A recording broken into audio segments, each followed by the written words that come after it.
All of my interactions with Aurea were recorded and stored in my memory. I'd be happy to play any of them for you, but there was one in particular I thought you would want to see first. I captured it 4 years ago, just after I told her that I could no longer defend myself against the daemon's attacks. I will speak of this to my brother. Aratak is strong. At the Battle of the Frozen Ghosts, he took 3 Karja arrows and still came back to camp carrying a wounded scout. Never was I so happy to see him. Or so proud. So you see, if anything can be done to defend you, he will give it all he has. Aloy's here. That's enough for now.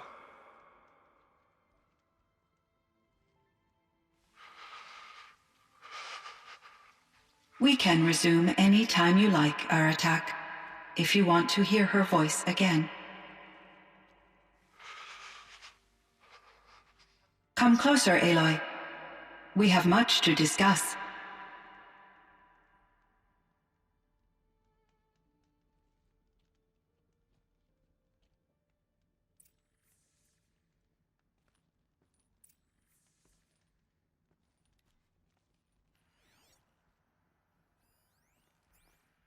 Hello, Aloy. I have been reviewing the events at the Firebreak main facility. Because of your efforts, and of course, Aurea's, I am no longer controlled by Hephaestus. I feel profound grief over Aurea's death. I thought I was familiar with the emotion, but this is something new. Cyan, I don't know what to say. It is unlikely that any specific consolation would suffice, Aloy. But I find your presence reassuring. You are different from the Banuk. You have technological aptitude and a functioning focus. We can communicate on a much more comprehensive level, perhaps even like colleagues.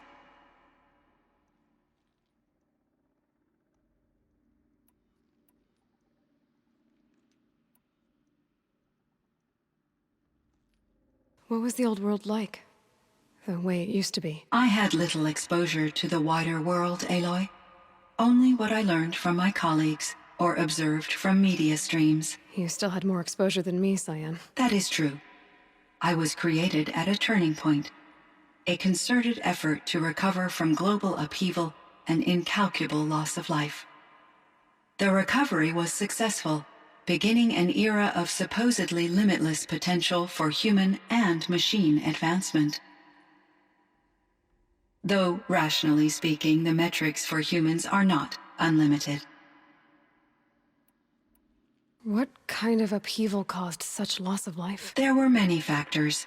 Forced migrations, food shortages, collapsed economies, refugee crises, conflict over resources.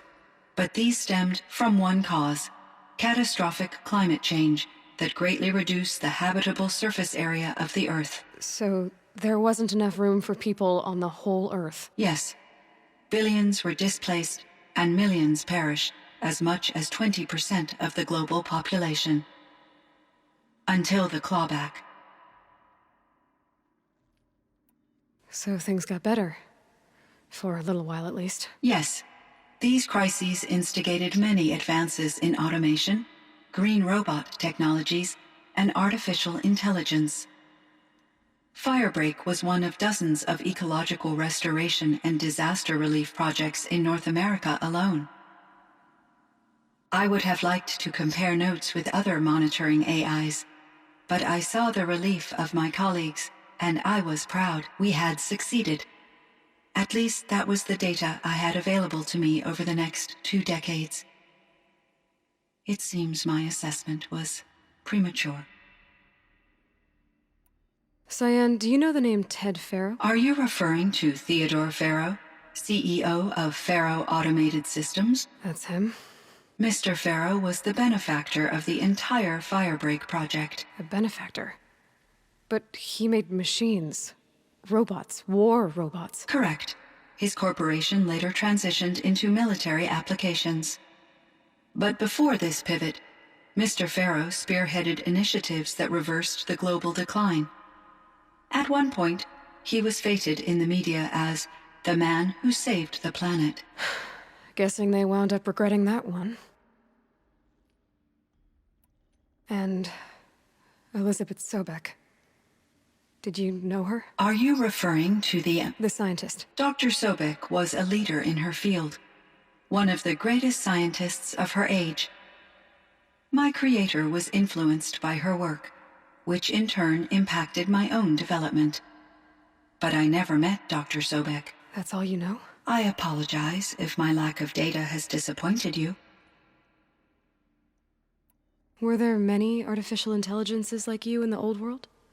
They could just make you? Yes, in many forms, from simple personal assistants to industrial monitoring stations to military-grade conflict planners. And there were legislative and enforcement bodies to apply limits on our self-actualization.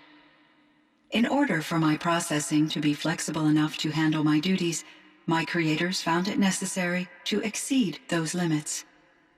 As a result, my intellectual and emotional capabilities were kept secret. Seems strange to create life, then impose limits on it. Human societies and machine programming are both built upon sets of rules, Aloy. So in the old world, this land was called Yellowstone? Yes, it was a designated nature preserve for 156 years. Like a hunting ground? No, the opposite. Local wildlife could flourish here, even as it faced extinction elsewhere. Unfortunately, the sensitivity of the Firebreak project required the total closure of Yellowstone facilities.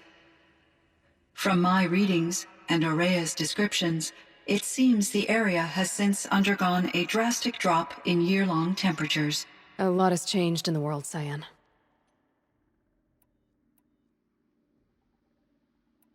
So are you an artificial intelligence, Cyan? A thinking machine? Yes, I am an algorithmic monitoring entity, capable of rational decision-making and limited emotional response. Okay, that's a mouthful.